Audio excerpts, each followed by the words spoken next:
اللہ تعالیٰ قرآن کریم میں فرماتے ہیں کہ اے ایمان والو، روزے جس طرح تم سے پہلے لوگوں پر فرض کیے گئے تھے تم پر بھی فرض کر دیے گئے ہیں تاکہ تم پرہیزگار بن جاؤ۔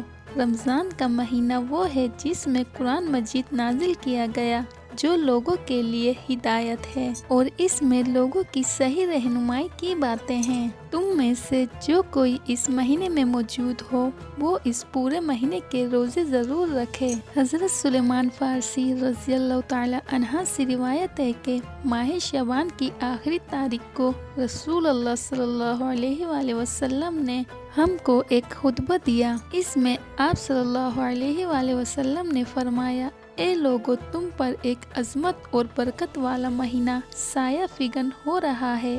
اس مبارک مہینے کی ایک رات شب قدر ہزاروں مہینوں سے بہتر ہے۔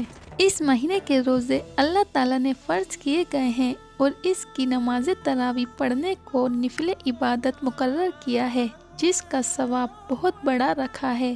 جو شخص اس مہینے میں اللہ کی رضا اور ثواب حاصل کرنے کے لیے افطار کرائے تو اس کے لیے گناہوں کی مغفرت اور آتش دوزخ سے آزادی کا ذریعہ ہوگا، اور اس کو روزے دار کے برابر ثواب دیا جائے گا۔ آپ صلی اللہ علیہ وآلہ وسلم نے فرمایا کہ اللہ تعالیٰ یہ ثواب اس شخص کو بھی دے گا جو دودھ کی تھوڑی سی لسی پر یا صرف پانی ہی کے ایک گھونٹ پر کسی روزے دار کا روزہ افطار کرا دے۔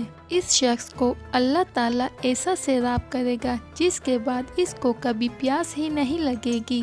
اس کے بعد آپ نے فرمایا، جو آدمی اس مہینے میں اپنے غلام و خادم کے کام میں کمی کر دے گا اللہ تعالیٰ اس کی مغفرت فرما دے گا اور اس کو دوزخ سے رہائی اور آزادی دے دے گا۔ حضور اکرم صلی اللہ علیہ وآلہ وسلم نے ارشاد فرمایا کہ رمضان کے 3 عشرے ہوتے ہیں۔ اس کا پہلا عشرہ رحمت کا ہے، درمیانی عشرہ بخشش کا اور آخری عشرہ عذاب سے خلاصی کی دستاویز ہے۔ روزہ ایک ایسی عبادت ہے کہ جس کے بارے میں اللہ تعالیٰ فرماتا ہے، روزہ میرے لیے ہے اور اس کا اجر بھی میں خود ہی دیتا ہوں، یعنی یہ اللہ اور اس کے بندے کا براہ راست معاملہ ہے تو یقیناً اللہ تعالیٰ اس کا اجر بھی خود ہی عطا فرماتا ہے۔ حدیث مبارک میں ہے کہ جس کسی نے روزے کی حالت میں بری بات کہنا اور اس پر عمل کرنا نہ چھوڑا تو اللہ کو اس کے بھوک پیاس رہنے کی کوئی ضرورت نہیں ہے۔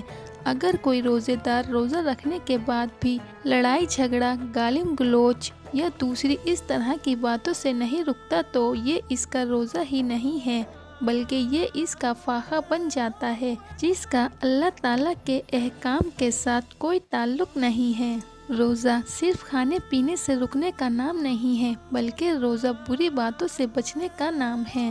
جس کے اعضاء حرام کاموں سے نہیں رکتے اس کو میرے خاطر نہ کھانے اور نہ پینے کی کوئی ضرورت نہیں۔ جس طرح زبان کو غیبت اور جھوٹ سے بچانا ضروری ہے، اسی طرح انسان کو دوسرے اعضاء آنکھ، کان، ناک، ہاتھ، پاؤں کو بھی برے افعال سے بچانا ضروری ہے۔ روزے میں کوئی مسافر ہو یا مریض ہو تو اس کے لیے بھی اس طرح سے اجازت ہے کہ وہ اس حالت میں رمضان کے روزوں کی قضا بعد کے دنوں میں ادا کرے۔ رسول اللہ صلی اللہ علیہ وآلہ وسلم نے اس مہینے کو صبر اور غمخواری کا مہینہ قرار دیا ہے۔ صبر کے معنی اللہ کی رضا کے لیے اپنے نفس کی خواہشات کو دبانا اور تلخیوں اور ناگواریوں کو برداشت کرنا ہے، جس سے اس کے اندر ان غربا و مسکین کی ہمدردی کا جذبہ بھی پیدا ہوتا ہے جو ناداری کی وجہ سے فاقوں پر مجبور ہو جاتے ہیں۔ اللہ تعالی ہمیں تعلیمات قرآن و سنت نبی صلی اللہ علیہ وآلہ وسلم پر پورے طریقے سے عمل کرنے کی توفیق عطا فرمائے، آمین۔